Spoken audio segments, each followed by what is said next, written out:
Hello everybody and welcome to another episode of Wiki Weekends, where we wind up a wiki, we take a deep dive, and we keep swimming until we find something fun to talk about. I'm your host for this week's episode, Rudolph the Red-Nosed fucking Reindeer, because I got sunburnt as shit. I was going to say, how soon into the video should we address that? And is that soon enough, 10 seconds in to still not get comments? Oh, there's going to be comments, yeah, but I literally didn't record last week, so I got sunburnt over a week ago and I still look this bad. Yeah, this is what happens when British people have to deal with climate change. Think about that. I have to keep making free content for you all, so be nice in the comments. You did think about just dressing like a ninja for this one? I was tempted, but we can't do that. We can't. I can't just pop like a gif of Cade forever. You could have done. I could have done, but, you can hear off-screen the lovely voice of my co-host, Karl Smallwood. Hello. And Karl, I don't think sunburn is going to be the worst thing for people to talk about in this video, because we're going on one today. Yeah, we're talking about what many consider to be one of just the most flaccid wet farts of a superhero movie, right? I mean, upon re-examination, I think wet fart is almost the complete wrong way to talk about this movie, because it goes for it. Okay, so what are we talking about today? We are talking about the 2003 superhero film Daredevil. Yay.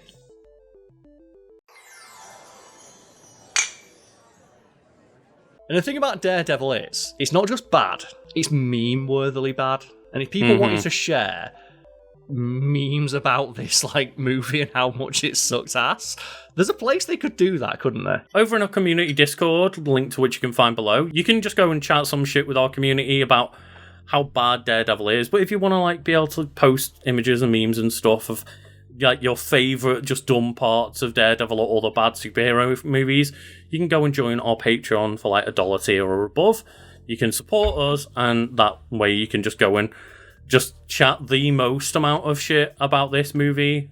So you can just post all the bad memes. There are so many memes, and I think one of my favourite dumb bad parts about this movie is there's a scene where, Daredevil's sneaking up on this guy that, got away, and it's, Batman style, up in the rafters and stuff, and you think, Daredevil's being super sneaky like Batman, right? And they just go, oh, who's that guy up there? And they just see him.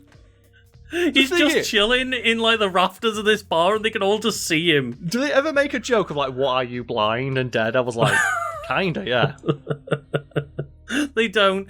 He's just up in the rafters being sneaky, and they're like, it's a bit weird that there's just a guy up there, right? Shut up. If you pay attention to him, he'll try and talk to us.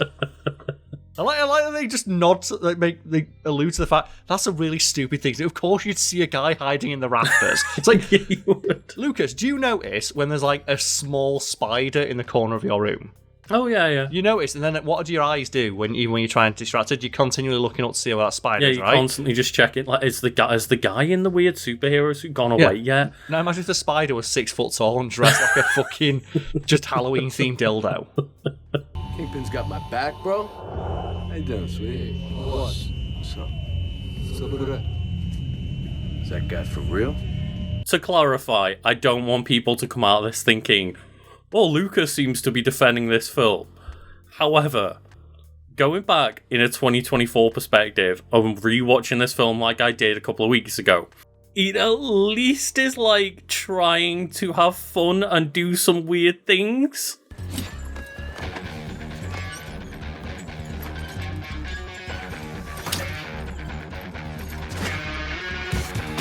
That's the thing. There was that period. It's before the MCU was a thing, and post the 80s Tim Burton Batman movie, where people knew superhero movies were a good idea because people wanted to watch them, but they didn't know the exact right tone to strike. So you just got wildly different interpretations of superheroes. You got the Ang Lee Hulk movie, which is not very good.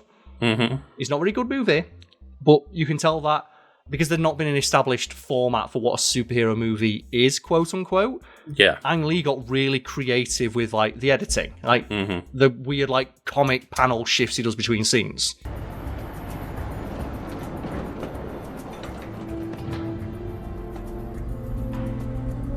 yeah, those transitions are like wild and look awful, but are a fun idea for a comic book movie. Because there wasn't yet an established format. Mm-hmm. Daredevil, speaking of which, like, seems to be like two different movies in one. Like, yeah, we were talking about it privately, and you told me, like, it seems like, ironically enough, given it's as Ben Affleck, they tried to make Daredevil into Batman, as in, like, serious, dark, brooding Batman.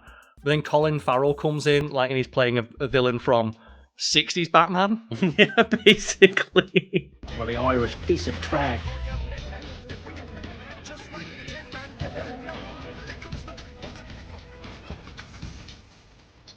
Colin Farrell, I think, is the most redeemable part of this movie. He's the only one who's having fun, right? But I mean, like, Michael Clarke Duncan, like, is playing the Kingpin role quite well, but again, in, like, more of, like, a semi-goofy way with, like, the weird roses that he leaves on people and stuff, and he's playing it, like, semi-serious, semi-goofy. And then you've got, like, Ben Affleck on the full serious side, and Colin Farrell on just the, I'm gonna eat this scenery up. Let's bring on the pain. Let's bring on the noise.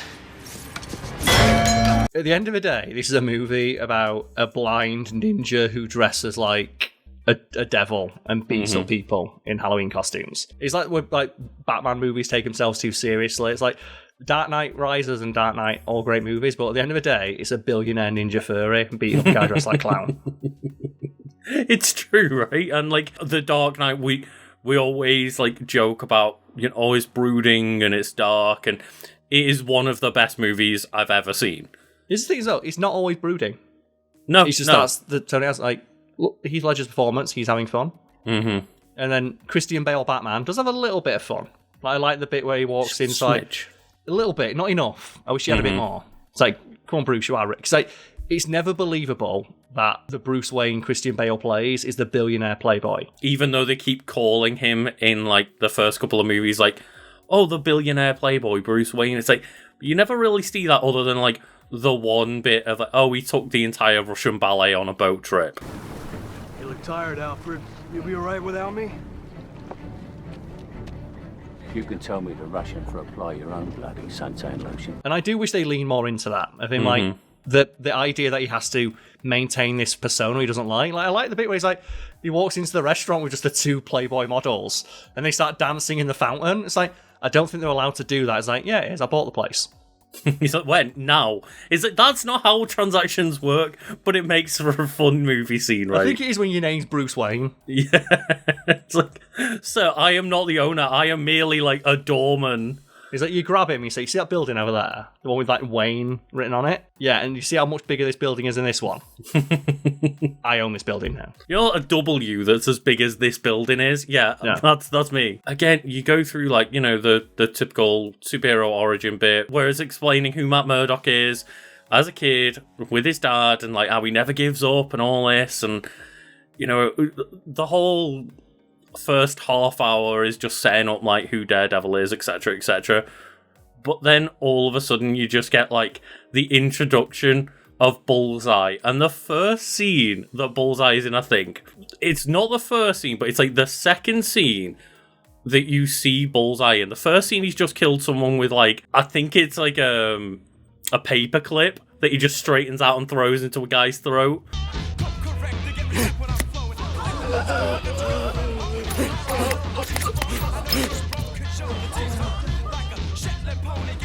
Yeah, which is straight from the comics. Yeah, and then the second scene, just out of nowhere, he's flying over to New York, and there's an old woman chatting to him, and he gets so annoyed by this old woman that he opens up a pack of peanuts and flicks a peanut into her throat to kill her. I said...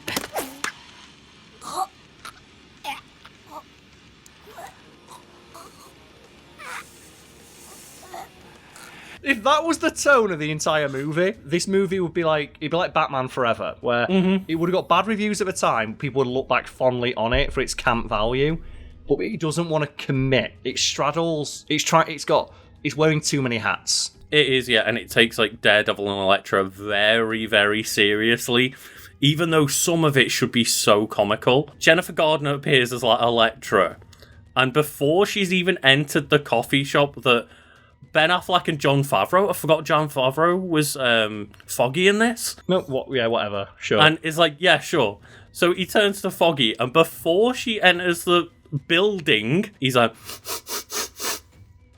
oh, there's a hot woman on the way, kind of thing. And it's like, oh, I can smell how beautiful Jennifer Gardner is from outside the building, and I'm about to go hit on her. It's like, and they play it so straight. What? Where? Front door. Not yet, soon. And that's they reference that in the Daredevil TV show with like Charlie Cox, right? Mm-hmm. Where like the Foggy in that is like, how is it, Matt, that you're blind and you always date like 10 on 10 fucking stone cold foxes? He's like, just lucky, I guess. But just the idea that he can smell how hot women are from like a 50-foot radius. Here's a pro tip: like, hot women and women who aren't as hot can wear the same perfume. Yeah. What is it about the smell? Elektra's pheromones. So I guess in the TV show they have it like where you can quote unquote see, right? Yeah, and they have that in the movie as well. They show that off in the rain scenes, yeah. Mm-hmm. And that's like the joke about Daredevil, where it's like Captain America was asked to describe Daredevil in one comment. He's like, he's a blind guy whose superpower's been able to see. Like, it's actually really stupid if you think about it, where the whole thing is that he's blind, but his superpower is like that he's not. The entire power set is essentially that he's got supervision. Yeah, he's got better vision than people with eyes, because he can see behind him. Yeah, you could play that up in some really dumb ways, but they just play it so straight, and then he full on just stalks Elektra for a bit, and then they're in like a kid's playground, and she's like, back the fuck off, who are you, leave me alone. And then they have a fight, including Daredevil doing like backflips on seesaws and defying gravity. Okay. And she's like, are you blind?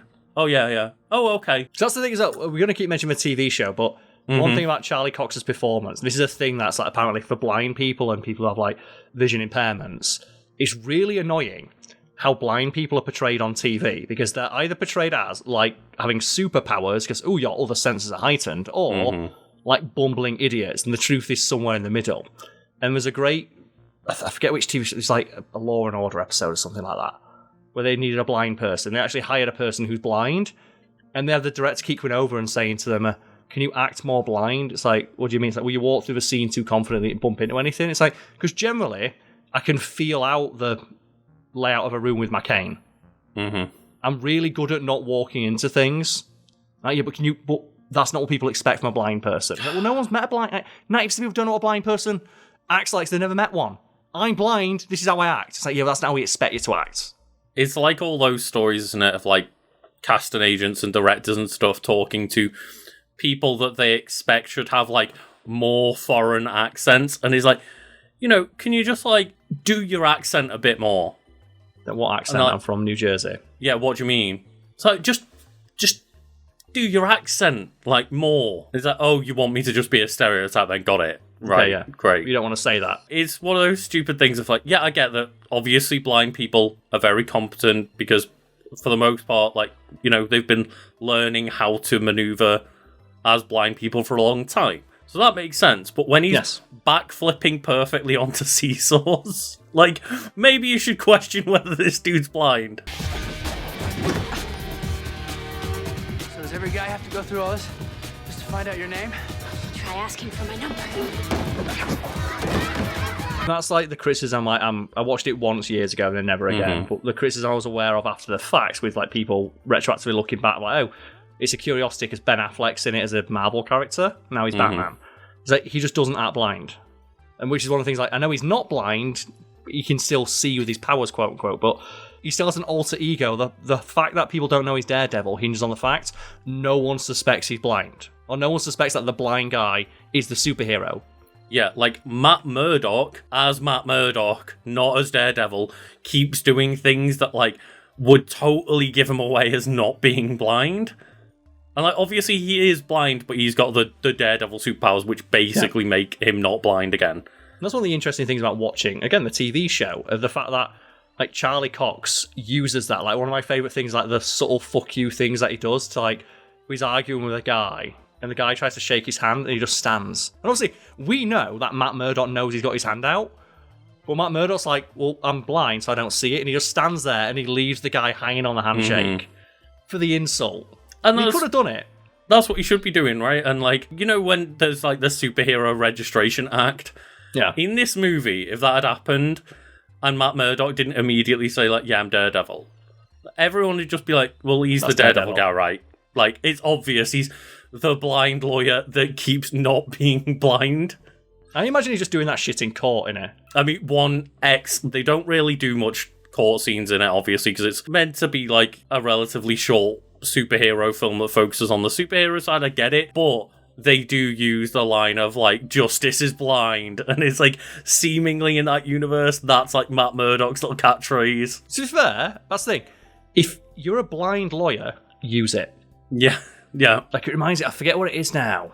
I forget, it's a film or a TV show or something. It might be an MCU movie. It might be like Sam Wilson, where he's talking to like a former soldier or something. It was like a guy who has like one leg. He lost it in like an IED explosion. He's like an insurance salesman. And he goes, it's a hell of an icebreaker. He's got one leg. It's like a great way you walk in, just takes his leg. He's like, you don't worry about unexpected accidents or injuries? No, not really. Takes his leg off. You probably should. Oh, God, yeah. So if he's blind, use that shit. Mm-hmm. Or like I said, when he's in court, he immediately knows he's going to capture everyone's attention because he knows that the idea of a blind lawyer is a curiosity, it's a novelty. Mm-hmm. And he plays on that to be a really fucking good lawyer by making a very good point while he knows all attention's on him. But it definitely should be more like the Arrested Development woman. Because I think it's Julia Louis-Dreyfus, is it? Yeah, where she's not blind, but she pretends to be. And, like, at some point they try to, like, prove that she's not blind by, like, throwing a book at her or something, and she just lets it clock her right in the face. Because you've got her, right? After all, they say justice is blind. Surely she has enough sight to catch the truth before it hits her in the face. Objection! You've got to sell it. And Matt Murdock in this movie doesn't sell it at all. God, it is funny. But yeah, talking about, Matt Murdock, we'll go through cast here. Tell me the cast. So, there are some, like, big names in this cast. It's got I was about to say Batfleck. It's got Batfleck as Matt Murdock. The instinct is there. Is Sonic all over again. Jennifer Gardner as Elektra Natchios. Thing is, though, is her accent worse than the lady in the TV show? I have a meeting tomorrow with the board at the Yakatomi building. And I need your help, Matthew. She just fully plays American. Okay, is that the worst accent ever, though? Matthew. Or in the TV show.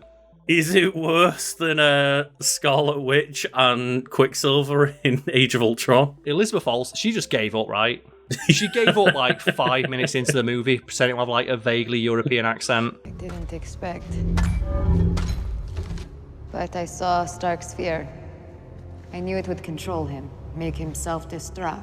What is it about superhero actors thinking they're bigger than the product, trying to like play with an accent, and then just fucking failing every time? Doesn't Halle Berry do that in the X-Men films as well? Put a clip in of Halle Berry from the first X-Men movie. She puts on a mock African accent and then realises she can't do it. Do you know what happens to a toad when it's struck by lightning? The same thing that happens to everything else. In the second and third movie, just gave up because it's like, man, this was way worse and probably way more offensive than I intended this to be. Closest you get is Michael Fassbender because he's half German, half Irish, I believe, so he does speak German fluently. He gives Magneto a slightly German accent. Because obviously he was in the Holocaust and like grew up in Germany in that canon. And one of the cool things Michael Fassbender does as a person who speaks German fluently and English is that as the movies go on, he actually tones down his German accent. Because Michael Fassbender is a good actor. Obviously, Inglourious Bastards with Michael Fassbender in it and Christopher Waltz as well. Yep. There's multiple multilingual actors in that just show off so fucking well. Yep. Just switching and swapping, and it's fantastic. And then you just get like the Brad Pitt with like the fake like Italian American accent. To be fair, that's basically what Halle Berry was doing, right? She can't do an African accent, bless her. And then you got Colin Farrell as Bullseye, Michael Clarke Duncan as Kingpin, Jon Favreau as Foggy Nelson. See, that was great casting, though, Michael Clarke Duncan, because he looks exactly fantastic. like the character. And you got John Pantoliano, is it? As Ben Urich.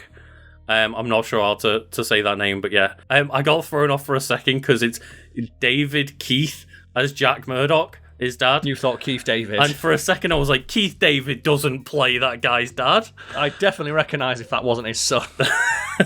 There's distinct visual differences between those two actors. Leyland also as Wesley Owen Welsh, who is the Kingpin's assistant, Lenny Lofton as Detective Nick Manolis, Eric Avari as Nicholas Nachos, Ellen Pompeo as Karen Page, and Derek O'Connor as Father Everett. So it is a really pretty stacked cast. It is, and they're all playing these fucking goobers. These C to D tier characters in Marvel canon.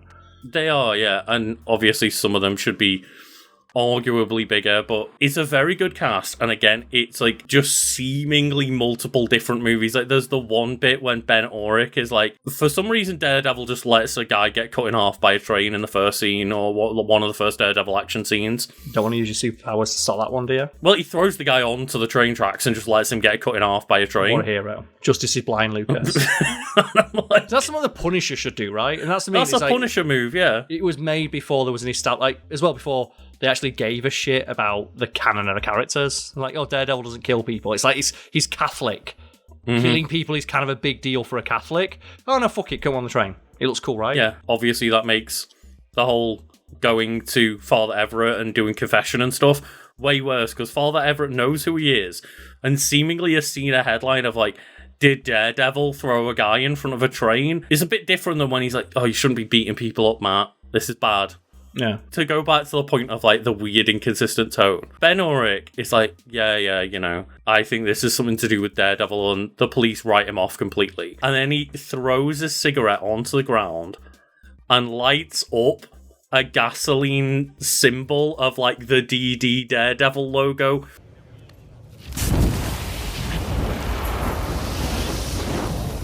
Which presumably Matt Murdock murdered a guy and then sat there and detailed just painted it like the Batman bit, where it's where did he have time to put that giant gasoline Batman logo on the side of the bridge? So how many people in the sewers starved to death while Batman was painting that giant gasoline bat logo? And it's to do the whole throw the cigarette perfectly onto the gasoline to light up the logo. That's such a comic book thing, and then you've got depressing dark bits in it as well. We're not saying it's unrealistic for a comic book movie, it's just that it would not be in a comic book movie that takes itself serious. You wouldn't see that in Robert Pattinson's Batman. Mm-hmm. You would see it in, I guess we did see it in the Christian Bale Batman. I mean, it's surprising, but that's such a off-tone moment that people pick it out of the movie. People pick it out as it's weird that a Batman who up to this point has been realistic and grounded. Obviously, yeah, he fucking buys $1 billion worth of robo bat ears through his company and drives around in a tank, but it's grounded for the universe they've built. It makes no sense that this Batman cares that much about branding. He has to be a symbol, Karl. Batman's more than a person. It says that the development began in 1997 for this movie. Every superhero movie's been in development for a decade, right? Mm-hmm. So this shit show took 6 years to make. Well, I think almost every superhero movie is as soon as Batman in the 80s came out, every single company was who owns something. It's what we got. Just a lot of development hell stuff, really. It just doesn't look great. Then in 2001, prior to shooting the actual movie, producer Gary Foster said that in comparison to other comic book-based films before it, the film would be more character-driven, darker, edgier. That's what I think, right? Because I bet as well that was entirely based on the fact that Daredevil's got spiky ears like Batman. I bet it's just he looks visibly like Batman. Daredevil can be a darker, edgier character, but again, there is some moments where they really lean into that in this movie, and then there's other moments where Bullseye exists. Yeah. And at one point, by the way, just a weird note on this movie, Bullseye halfway through the movie says and get me a suit, as in get me a super suit. Yes. Never has one. So he asks for one and he never gets it. He never gets it. The only thing he has during the entire movie is he's got the etched Bullseye into his skin. That's going to make it really hard to find him. Like, he's always got like a hat on, like a beanie on or something, because he's like just got a fucking bullseye on his forehead. Yeah, he literally asked Kingpin, I want a super suit, and then apparently they just never got in contact with Edna Mode in time, and he just never got one. And here's the one as well. Okay, what toy from the Daredevil movie would you want? God. And I'm not saying like realistically, but would you want like, do you know those like super detailed like dioramas you can get? Would you want like Colin Farrell flicking the peanut? Just to say you own it? I mean, that would be good. Do you know those like super detailed ones that like look like the person has shrunk down? Mm-hmm. So I was thinking for a second that I'd want the cane that he uses in the movie. Ooh, is that like the white cane or the pimp cane of Kingpin? Because Kingpin has like the cool cane, doesn't he, with like the big diamond on it? He does, which is also really cool. I more meant like the Daredevil cane. Oh, the Billy Club. Yeah, the Billy Club. But it's hilarious because his Billy Club, he uses, because he's shit at hiding his identity, he uses that as Matt Murdock. And when like they find the murder weapon for like Elektra's dad, because basically Bullseye picks up one of the Billy Clubs and launches it into Elektra's dad's chest to kill him, because then Elektra will think that Daredevil totally did it. And here's the thing as well, that's like a ploy that doesn't work when Daredevil doesn't kill people. And when Bullseye appears in the TV show, the reason Matt Murdock is so pissed off that like Bullseye's framing him is because I don't kill people. Mm-hmm. He's annoyed that people think that he would. In this movie, he just kills does. people. So you would be believed. So his excuse of, well, it's obviously not me, I don't kill people. It's like, but you do. Yeah. In fact, you kill them in a way more metal way than you killed this guy. When Ben Urich goes to examine the body as a reporter, they show him the murder weapon, and he's like, oh, that's Matt Murdock's cane. He says, look out for anything weird, yes? Well, some pretty weird shit right here, man, right? You have no idea. Because he just extends the Billy Club out into a blind man's cane. Because that's one of the things I've always loved about Daredevil, is that he has the perfect inbuilt excuse for carrying around his weapon. Like the white cane held by a blind or like, visually impaired person. It's genius because you will never suspect or have any reason to take that away from them, because it's effectively the way they interact with the world. You wouldn't look twice at it. That's why it's such an ingenious way for him to hide his weapon.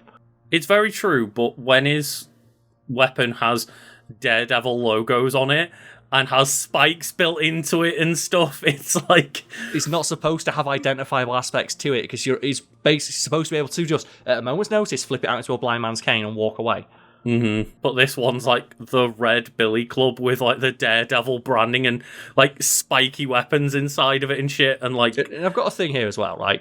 Daredevil's blind, right? Why did he put his logo on his thing? He can't see it. It's for branding purposes. I know he's got like super sensitive touch and stuff, so you'd be able to tell what about if he picks up the wrong one? Like if he picks up the one with like all his Daredevil shit on it? Well, no, he just uses that in public. Oh. That's why Ben Urich knows Matt Murdock and Daredevil are the same person, because...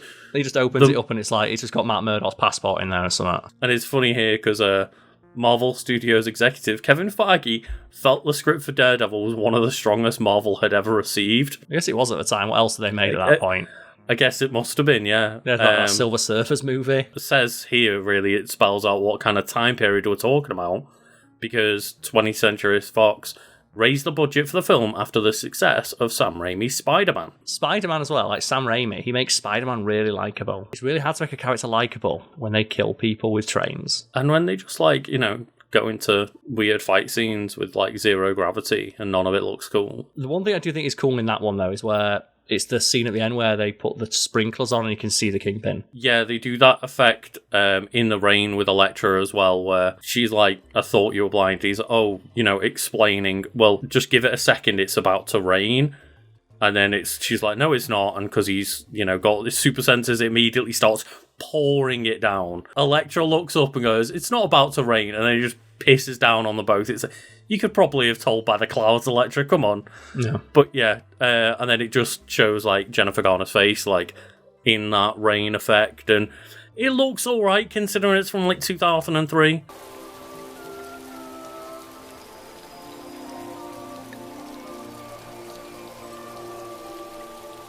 Yeah, I think they do something similar in the TV show where it's shot in complete darkness, and every time someone takes a step, they glow. Just for a split second. It's like, and that's how Or the bit where he realizes, I can't hear them. They've hid their heartbeats. It's like, don't listen for the heartbeats. Listen for the weapons. Everything makes noise. And he'll be complete darkness, and he'll fight a sword, and then a sword appears, and he knows where it's coming from. I always thought that was an interesting way of visualizing that. Yeah, it also kind of reminds me a bit of The Last of Us listen mode. I was going to say, like, the Spider-Man. When Spider-Man goes his spider sense, and just everything is complete darkness, and all he can see is whatever is an immediate danger to him. I just wanted to also get to the music, Karl. Is the music any good? Well, I mean... Does it have a pop soundtrack that's really, really no, cringy? It hasn't got a pop soundtrack. It's got an early 2000s, like, metal... is it a new metal soundtrack? Is it like... what band is it? It's not going to be Linkin Park. Linkin Park's alright. It's got 2 different songs from Evanescence. Evanescence are a great band. Evanescence are great, because it has Bring Me to Life. Of course it has that, because, Wake Me Up Inside. Does he like for fuck's sake. I can't remember which one it is, but one of them, it's either Bring Me to Life or My Immortal by Evanescence. And one of them plays during, like, the funeral scene. And it's like, of course it that does. Shit post from that guy is like, my deepest, darkest fear is that I die listening to Radio 1. And the ambulance driver tells my mum that Ed Sheeran was playing on the radio, and they play Shape of You at my funeral. So that's my deepest fear. 2 songs I'm less familiar with, but, you know, they were just edgy songs to put in the film. Won't Back Down by Fuel, and For You by The Calling. God, those bands suck. That's probably why I'm not familiar with those songs. I was just like, yeah, sure. What band would you put in? Oh, you gotta have a bit of Nickelback in there, right? Bit of My Hero. To be fair, the Nickelback Spider-Man song's alright. Or the Linkin Park Transformers. I contend that's actually a fucking top tier song. Like, I'm not making fun of the songs themselves. It's such a specifically 2000s thing. It immediately dates the property. Yeah, when you've got not one, but 2 Evanescence bangers in there, it just immediately brings you back to life in 2003. Yeah. And obviously there is like a score, says the score was written by Graham Revell. He was attracted to the focus of the humanness aspect on Daredevil, the torn emotionally and physically by his superhero status. And have we actually had a memorable superhero theme in like the past 20 years? I understand the Superman and Batman themes. Timeless. And obviously the stuff from the shows, like the Spider-Man. Spider-Man. That's like the cartoon. But have we actually had a memorable live action theme? Not a song, a theme. That's the thing, right, is it's not as much themes in the MCU as they are like kind of leitmotifs that they change for each movie a little bit. But still, can you hum it? Not the Avengers one specifically, no. Yeah. And that's like what the highest grossing franchise of all time. Mm-hmm. Can you hum the theme song? No. Wild to think, right? Like these, like the biggest current like characters in fiction. Like, do you know Darth Vader's theme? I mean, obviously, yeah. Absolutely, the Imperial March. Everyone knows that. Do you know Iron Man's theme song? Do you know Captain America's theme song? I don't off the top of my head. When they play during the movies, when they appear, I think they are very impactful and I do recognise them, but like they're not, at least to me, I don't remember them like off the top of my head, like other than obviously the Spider-Man one just copies the Spider-Man. Yeah, it has like those elements to it, yeah. But it's weird to think that, right? Of like music is such an integral part of like the theatre experience, and there's always like classic iconic themes from film history. I don't recall a single superhero theme from the past 20 years. Yeah. The closest is probably the Dark Knight theme, which I can't recall, but I do know it's very distinct because they recorded it with razor blades. The guy who did the theme song for like the Joker's theme, Why So Serious. Like if you listen to it and put a clip in of it, it's very jagged and juttering, and it's really unnerving to the ear because they weren't playing it with bows, they were playing it with razor blades. Whenever you say like clips and stuff, with music stuff, it's very hard to ever get away with it and like not have it just immediately struck.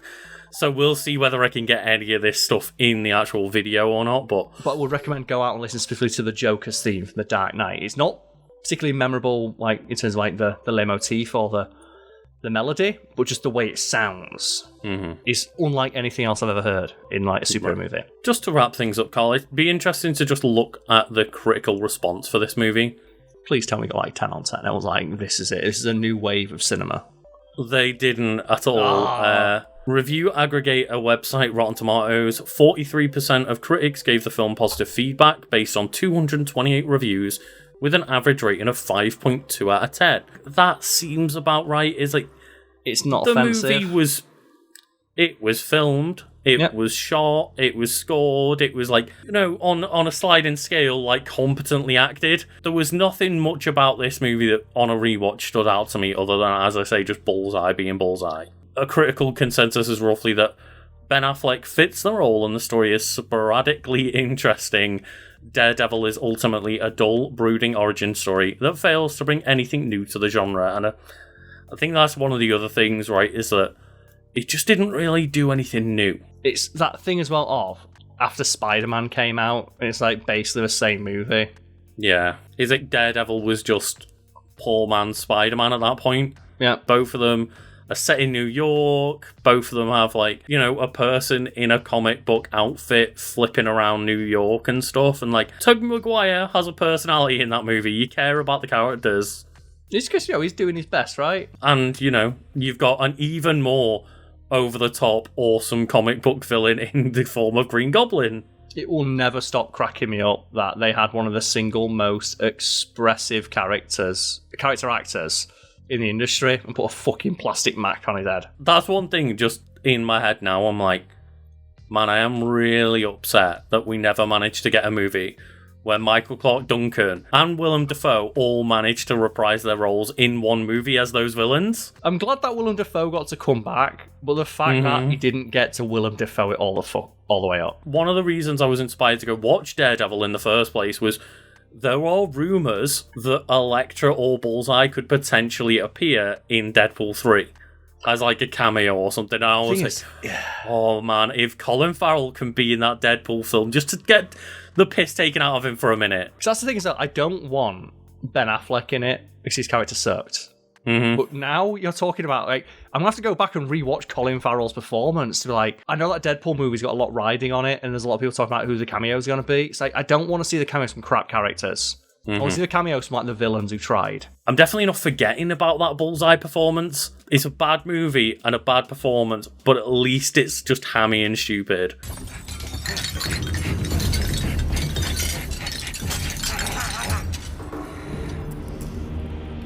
And Lucas, I have to ask, as someone who watched it more recently than I did, is the action okay? Not really, Bullseye no. Specifically. That's a shame, because the one thing I bring it up every time we have an opportunity to talk about it, Bullseye in Daredevil, the TV show, is fucking terrifying. Because you think, well, what can he do? He can throw stuff quite accurately. The fuck does that matter? And then he starts throwing pencils at Daredevil, and you see pencils getting stuck through his hands. He's like, oh, fuck! And then he's in the office supply section of an office. He's like, oh, and he's just throwing pencils 1,000 miles an hour.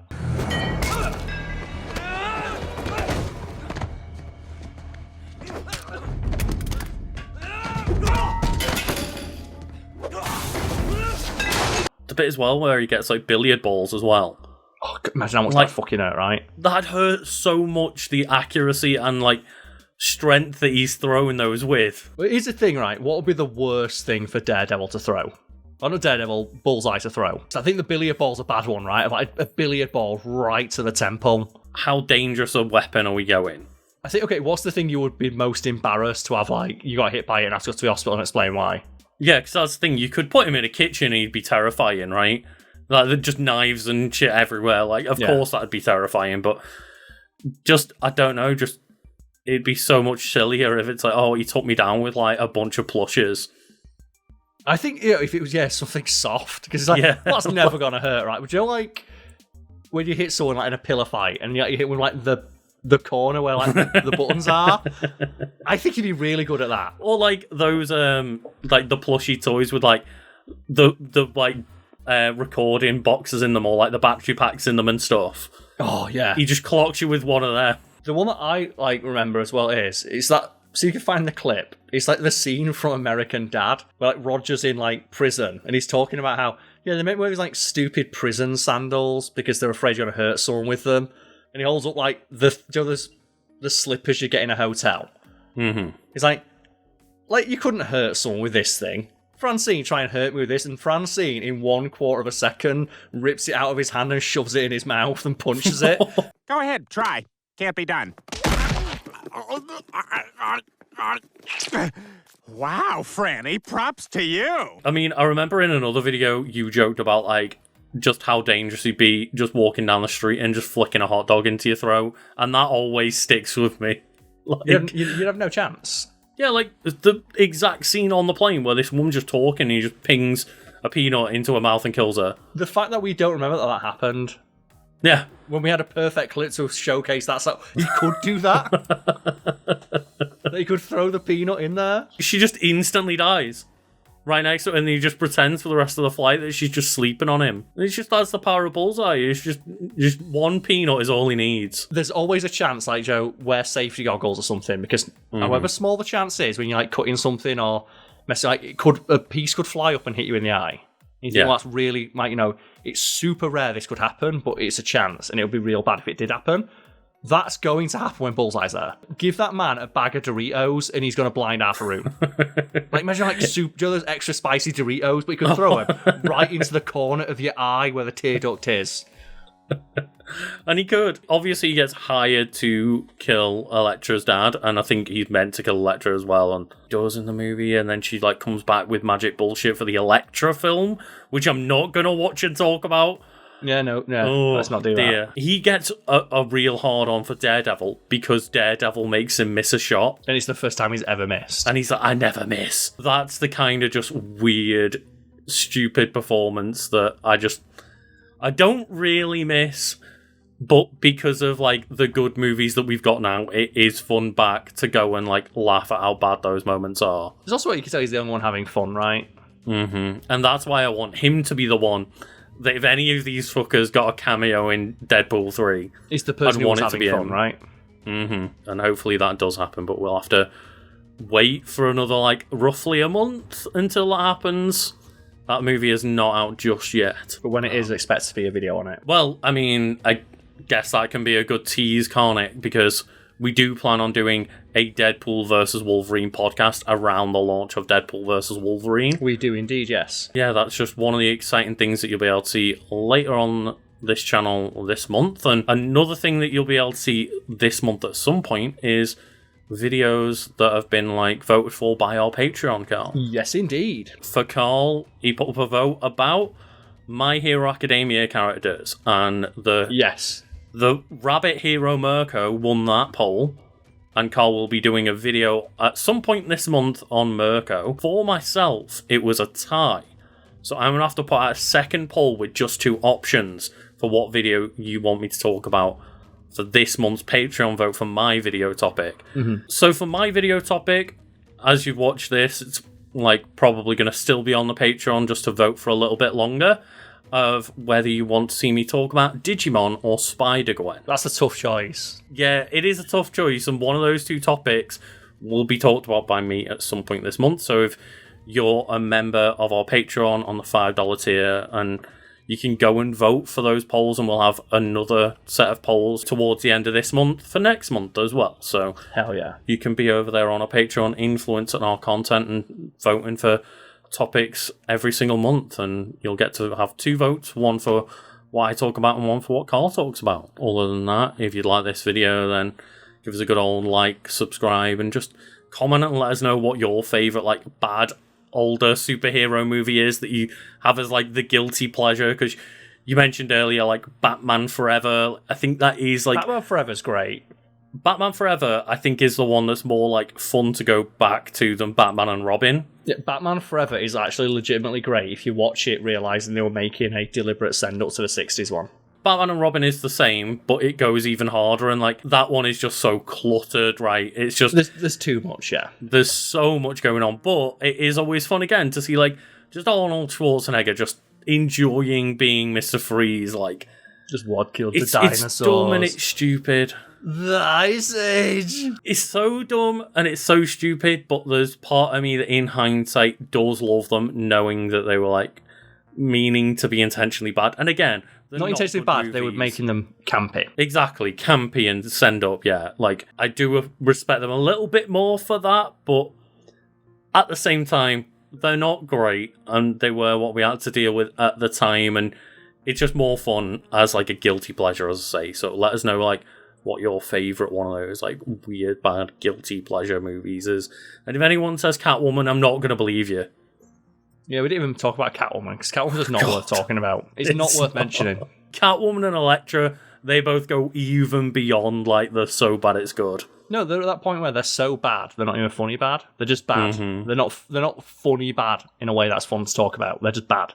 Yeah, but let us know in the comments or in our community Discord, a link to which you can find below. And thank you all for getting us far into this video on fucking Daredevil from 2003. If you've stuck with us, then thank you very much. The real heroes. It's true. Bye, everyone.